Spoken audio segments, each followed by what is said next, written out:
नमस्कार आदाब दोस्तों। तो चलिए आज हम फिर लाए हैं देश दुनिया की तमाम छोटी बड़ी ब्रेकिंग न्यूज। तो खबरों को स्टार्ट करने से पहले आपसे छोटी सी रिक्वेस्ट है दोस्तों, अगर चैनल पर नए हैं तो चैनल को सब्सक्राइब करें, नोटिफिकेशन को ऑन करिए और वीडियो को लाइक करें, अपने दोस्तों के साथ ज्यादा से ज्यादा शेयर करें। तो आज की सबसे पहली और बड़ी खबर में आपको रिश्वत लेकर सांसद में सवाल पूछने के मामले में टीएमसी सांसद महुआ मोइत्रा की मुश्किलें हर दिन बढ़ती जा रही।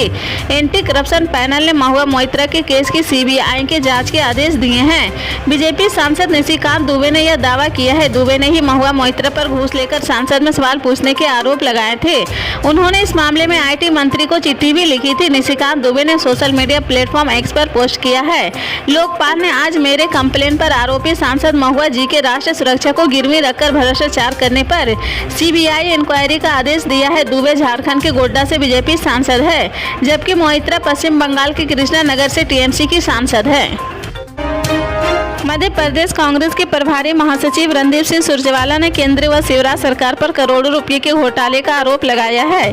सुरजेवाला ने वृद्ध व्यवस्था निःशक्ति जनों योजना में भ्रष्टाचार का आरोप लगाते हुए कहा कि अभी तक बीजेपी की सरकारें ने 54 लाख से ज्यादा परिवारों के साथ पाप किया है। रणदीप सिंह सुरजेवाला ने कहा कि बीजेपी सरकारों ने वृद्ध व्यवस्था निःशक्ति जनों का हक छीन ले। ऐसी पापी सरकार तीनों लोगों में अगर कहीं है तो वह केंद्र और मध्य प्रदेश की बीजेपी सरकारें हैं। सुरजेवाला ने केंद्र और प्रदेश की बीजेपी सरकार पर 54 लाख से ज्यादा परिवारों के साथ पाप करने का आरोप लगाया है।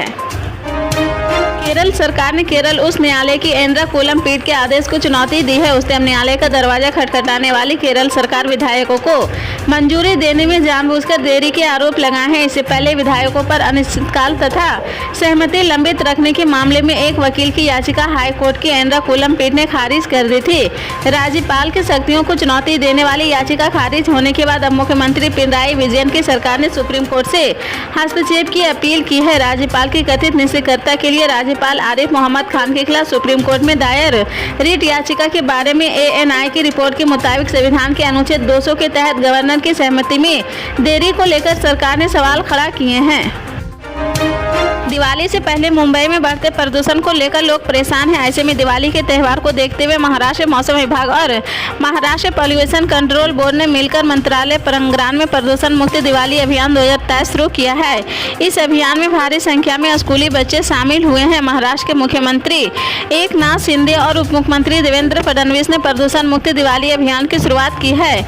इसे लेकर सीएम शिंदे ने कहा कि हमारे बच्चे ही इस प्रदूषण मुक्त दिवाली के ब्रांड एम्बेसडर है। बच्चे ही इस अभियान को आगे बढ़ा सकते हैं और लोगों में जागरूकता ला सकते हैं। भारतीय जनता पार्टी के गढ़ माने जाने वाले मालवांचल में प्रियंका गांधी की लगातार सभाएं हो रही। प्रियंका गांधी राजनीतिक मंच से भारतीय जनता पार्टी पर निशाना साधने के साथ साथ कांग्रेस द्वारा दिए जा रहे वचन का आधार भी बता रही। प्रियंका गांधी का कहना है कि किसानों का कर्ज माफी से लेकर उन सभी योजनाओं पर अमल किया जाएगा जो कांग्रेस अपने वचन पत्र में लाई है। देवास जिले के खाते गाँव में प्रियंका गांधी ने बड़ी आम सभा को संबोधित किया है, जिसमें देवास जिले के सभी कांग्रेस प्रत्याशी शामिल हुए हैं। प्रियंका गांधी ने मंच से कहा कि पिछले 18 सालों से मध्य प्रदेश में भारतीय जनता पार्टी की सरकार है, मगर चुनाव के ठीक 3 महीने पहले लाडली योजना को लाया गया है। उन्होंने कहा कि लाडली योजना केवल चुनाव तक ही सीमित रहेगी। जो सरकार पिछले 18 साल तक महिलाओं की सुध नहीं ले पाई है, वह चुनाव के ठीक 2 महीने पहले यदि 1200 दे रही तो इसके बदले में उन्हें वोट चाहिए। प्रियंका गांधी ने कहा कि मध्य प्रदेश में कांग्रेस की सरकार बनने पर महिलाओं को 1500 प्रतिमाह दिया जाएगा। छठ पूजा पर्व 17 नवंबर से शुरू होगी और इसका समापन 20 नवंबर 2023 को होगा। छठ का पर्व 4 दिन तक धूमधाम से मनाया जाता है। इसमें सूर्य और छठी मैया की पूजा की जाती है। यह केवल एक पर्व नहीं बल्कि एक आस्था नाम है। छठ पर्व को लेकर देश भर में तैयारी चल रही। इसके साथ ही देश की राजधानी में भी तैयारी धूमधाम से चल रही। दिल्ली के पर्यावरण मंत्री गोपाल राय ने मीडिया से बात करते हुए कहा कि दिल्ली में छठ पूजा को लेकर तैयारियां जोरों पर चल रही है। दरअसल मीडिया से बातचीत करते हुए दिल्ली के पर्यावरण मंत्री गोपाल राय ने कहा कि छठ पूजा पूरी दिल्ली में मनाया जाता है। उन्होंने कहा कि दिल्ली में छठ पूजा के लिए 1000 से ज्यादा जगहों पर तैयारियां चल रही। इसके साथ ही उन्होंने कहा कि दिल्ली के अलग अलग हिस्सों में 1000 से अधिक घाट बनने की तैयारियां चल रही है।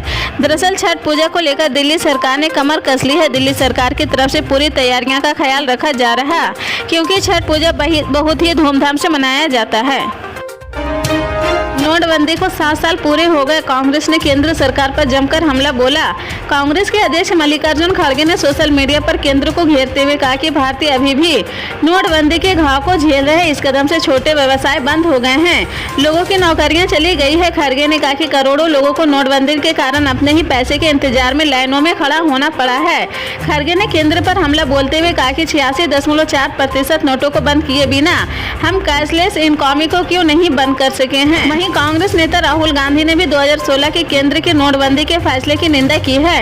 उन्होंने कहा कि यह 1% पूंजीपतियों को फायदा पहुंचाने के लिए 99% आम भारतीयों पर हमला है। राहुल गांधी ने नोटबंदी के कदम को रोजगार खत्म करने, श्रमिकों की आय रोकने, छोटे व्यवसायों को खत्म करने, किसानों को नुकसान पहुंचाने और असंगठित अर्थव्यवस्था को तोड़ने की एक सोची समझी साजिश करार दिया है। इसी तरह की पल पल के अपडेट जानने के लिए जुड़े रहें आप न्यूज के साथ।